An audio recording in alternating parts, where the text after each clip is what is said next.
All right, welcome back to the Friday Show. I'm Scott Jagow, along with Ray Paulick. So glad you could join us. Ray, we've got some catching up to do, including Beholder's impressive performance last weekend. But let's start with American Pharoah in the Travers tomorrow. They call Saratoga the graveyard of champions. But is the Travers actually a graveyard of favorites? Not really. The Travers Stakes has been very formful. Over the last 110 runnings, 45% of the favorites have won the race. More recently, 10 of the last 18 winners were favorites. Odds-on favorites have even done even better, and American Pharoah will be odds-on. 7 straight odds-on favorites have won. You have to go back to Conquistador Cielo in 1982 to find an odds-on favorite who lost the race. All right, but let's say American Pharoah stubs his toe a little bit. Who's there to pick up the pieces in that field? A chance to upset? Well, to me, there's 3 obvious horses. Texas Red, who finished third in the front runner stakes at Santa Anita last year to American Pharoah before winning the Breeders' Cup Juvenile that American Pharoah missed. There's Frosted, who ran behind American Pharoah in the Kentucky Derby and the Belmont. And then there's Keen Ice, who closed ground in the stretch of the Haskell Invitational, which I think was an optical illusion because American Pharoah was just slowing down on his own. All right, but I think you're forgetting one, and that's Upstart. We're not sure if he's definitely going, but trainer Rick Violette says he's sitting on a big race, and I think he is. He needed the Haskell. He had a terrible Kentucky Derby, taking a lot of dirt. He had no chance. I think he's a pretty good horse, and it would be a good story to have a New York bred winning the Travers, so maybe an outside chance with him. But back to American Pharoah, only one other Triple Crown winner has won the Travers, and no one has done the Travers Breeders' Cup Classic double. So he's got that potentially.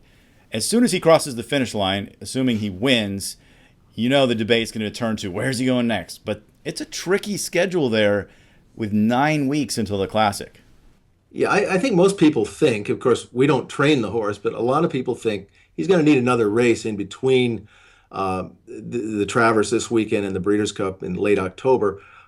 One guy that's got an idea is B. Wayne Hughes, the owner of Beholder, who won last week's Pacific Classic.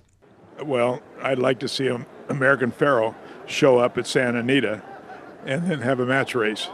That's what I would go for. I don't know if Mr. Hughes just got caught up in the moment or he's serious, but about having a match race between Beholder and American Pharoah. But Ahmed Zayat, the owner of American Pharoah, quickly quashed the idea, saying on social media, no way. Yeah, and I'm not sure the public would actually be behind such a thing. The term match race these days kind of makes people think about what happened to Ruffian. It's pretty controversial, so I'm not even sure that the public would be clamoring for it. Oh, come on, we got to get over this idea that match races are bad. I mean, let's use another example. Abe Lincoln got shot in Ford's Theater. Did that stop future American presidents from going to the theater? No, of course it didn't. Yeah, people are just remembering that bad incident. It sticks in people's minds, but we can talk about match races. We can debate that another time. Maybe right now we should just bask in the glow of Beholder's performance last weekend. Here comes Beholder, and Beholder just breezing on by. Beholder strikes the front. Gary Stevens hasn't moved. Beholder is absolutely poetry in motion. Wow, that move. You just see that. You just don't see that very often in horse racing. If you think back about indelible moves like that, Secretariat in the Preakness was such an impressive thing that no other horse can do. And then you've got Arazi's move in the Juvenile, the Breeders' Cup Juvenile in 1991 maybe. And then you think about this. But where do you think Beholder might stack up compared to other fillies and mares that have taken on the boys?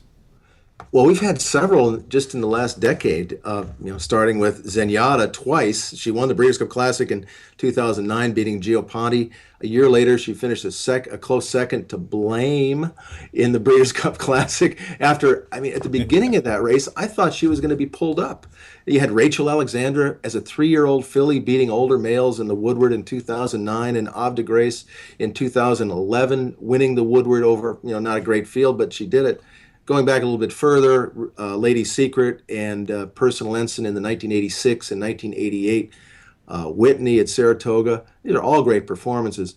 I've got to put Beholder a notch below Zenyatta, but it was an amazing thing to see. Yeah, and we have a lot to look forward to if American Pharoah and Beholder do get to face each other later this year. But let's put it to you. Which of those performances by fillies and mares against the boys was most impressive to you? Let us know on our website, taking our poll on the homepage. That's going to do it for this week's edition. Thanks so much for joining us, and we'll see you next time on The Friday Show.